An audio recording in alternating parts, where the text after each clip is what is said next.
Hello, welcome back to my channel. This channel is called Chocolate Lily Farmstead, formerly known as My Thick Roots. Yes, so I'm back today and I'm showing you guys how to make this. This is a photo box.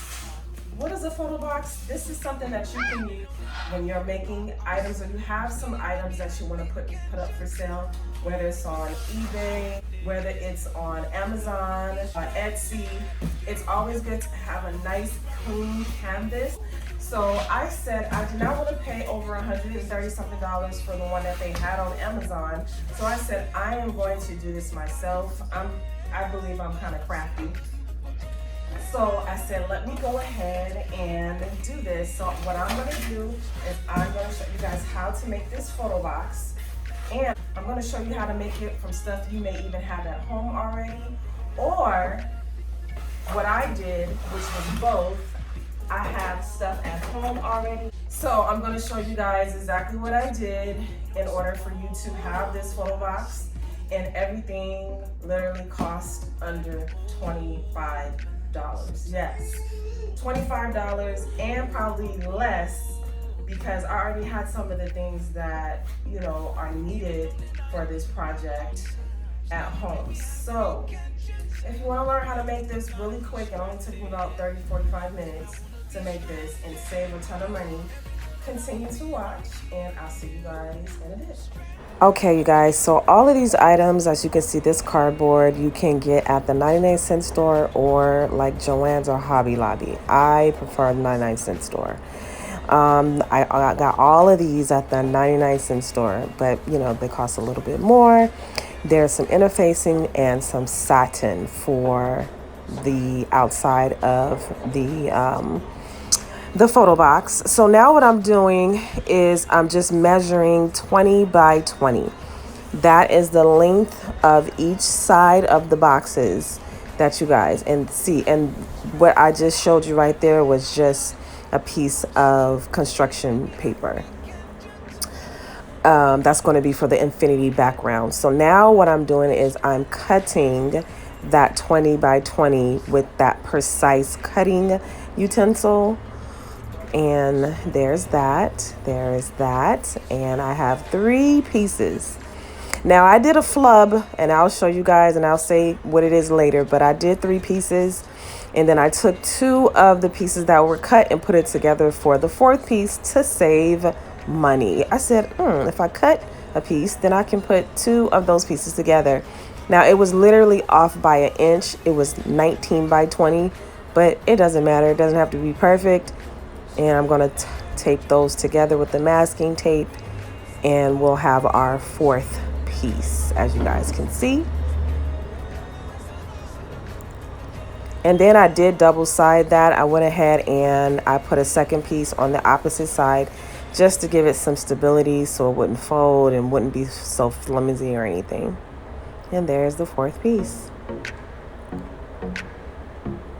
And I took off those stickers. 1, 2, 3, 4. Here we go.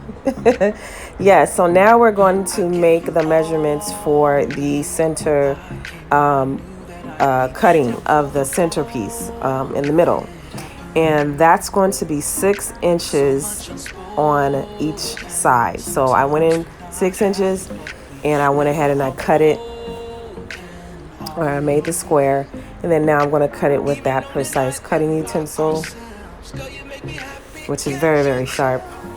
I think I've only used this once or twice, and I've had it for a while.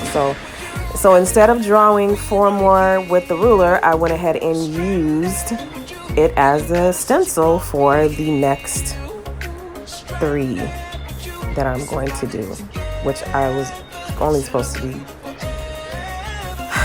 to do 3. I cut all 4. So when you are doing this, only cut 3.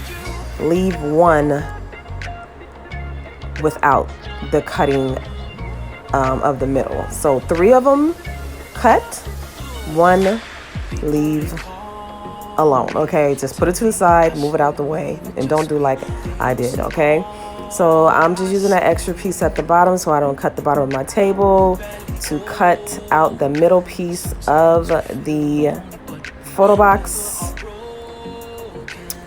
And I'm going to do that for, you want to do that for 3 of the pieces, not 4 like I did. And I had to pretty much put the middle part back in for one of them. But so only 3, okay, you guys, only 3. Don't do like how I did and got happy with the whole cutting utensil. And you know, sometimes I just be in my zone, y'all. And I'll be moving too fast. So there you go. There's all 4. And then I was like, wait a minute. It was supposed to be 4. It's supposed to be 3. So only 3. So now I'm going to put it together. Now, this is where you want to make sure that you use masking tape, because the way that it bends, you'll see, is going to just bend perfectly for when you start making it into a box. So just go ahead, put it together, try to put them together as evenly as possible, because you know sometimes we're working with one hand. And go ahead and you see, and when you put it on top, you bend inward, okay? You bend inward, so it just makes it a lot easier just to bend. You bend outward, it's not going to bend as easy. So when you have it on top, just bend it together, I should say. All right, so we're going to do it again. We're going to put another piece at the other end, tape it, get it nice and adjusted, and try to make it as even as possible. And there you go. And I know you guys saw that back part. I had to put the the part that I was not supposed to cut out. That's supposed to be for the back part of your box, okay? So now I'm gonna do the top and just put it together, you guys. It's real simple. I found this so simple, and now that I'm going to be having more projects to take some nice pictures with, I'm just so excited. So I'm using the satin. Some people use interfacing. I had some interfacing, but I didn't have enough, so I said let me go ahead and use the satin that I have. And you don't want to put the shiny part on the inside. You want to put the dull side or the inside of the fabric, as far as so it will be on the inside, facing the inside of the box, okay? You don't want that shine to be on the inside of the box because it can probably more than likely distort the picture and the lighting. So we want to make sure that the regular side, not the shiny side, if you're going to use satin like I'm using, to be on the outside of the box. So all I'm doing right now is just cutting to the box, all 3 squares. I'm making it even. You guys, I'm a seamstress, so I try to make things as precise as possible. That's why you guys see me, you know, pulling it down and adjusting and things of that nature. But for the most part, it's so simple.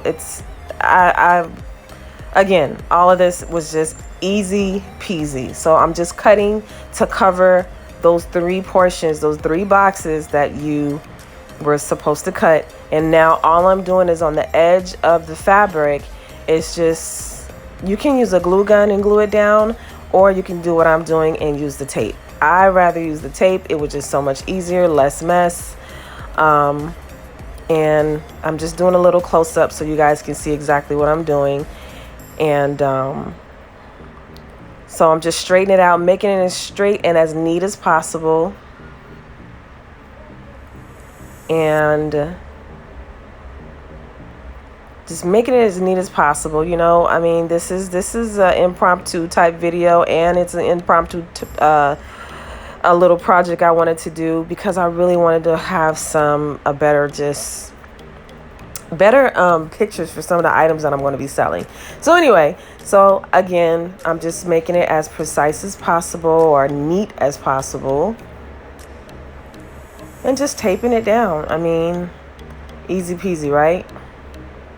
And no, I'm not going this fast. I'm pretty sure you guys already know I speeded up the video, and then boom. So now what I'm doing, I'm just taping this one last part on the edge just to give it a little bit more crisp and cleanness. I'm turning around here, so you guys can see. I'm just tucking it under so it can just hold a lot better. And so now I'm just cutting off this excess fabric right here, and boom. This is pretty much done, okay?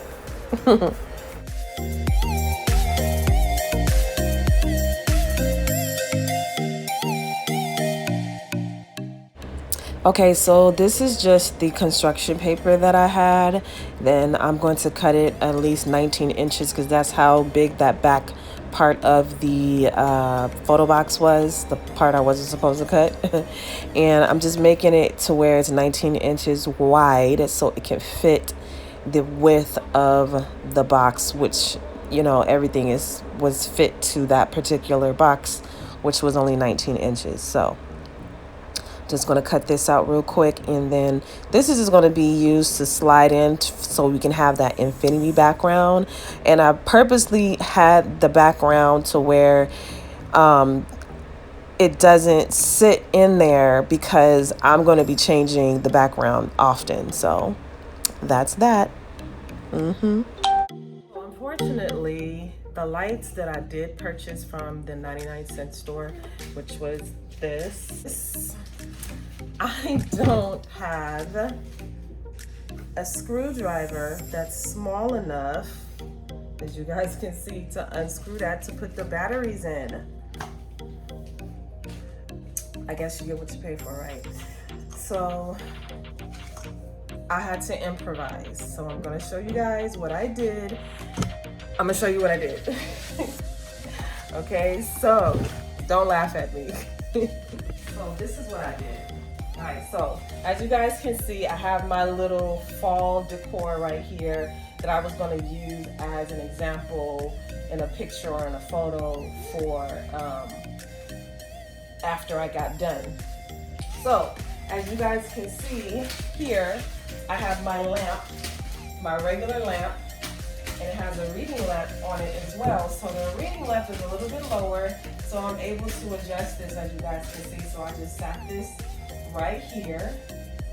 Actually, I can move this back just a little bit more. So as you guys can see, you can move it forward for brighter, move it away if you don't want that much light. So I'm probably gonna put it right there. And for this side, don't laugh at me, you guys, please. This is how you improv, okay? And this side, I'm using this lamp that was given to me for my daughter, my youngest daughter. As you guys can see, it's like a Noah Ark thing. A lot of times when you do certain things, everything does not go the way that you plan, and that's okay. I am thankful that I'm able to improvise and have this project to be actually finished right now. So it is done, it is finished. And so in this cardboard, I can change to any color, and I can just put black, if I want to do a black background or something like that, or black base. And then also you can put a light up here too. This one is, you know, this portion, I can put a light up here as well. So let me take some pictures. I'll show you guys what I have. I'll take some pictures, and I hope you guys enjoyed this video. It was kind of impromptu. However, I hope you like it, and I'm about to take some pictures. And if you like what you saw, if you like what you saw, please like, please subscribe, comment. Thank you so much, and I will see you guys in the next video. Have a good one.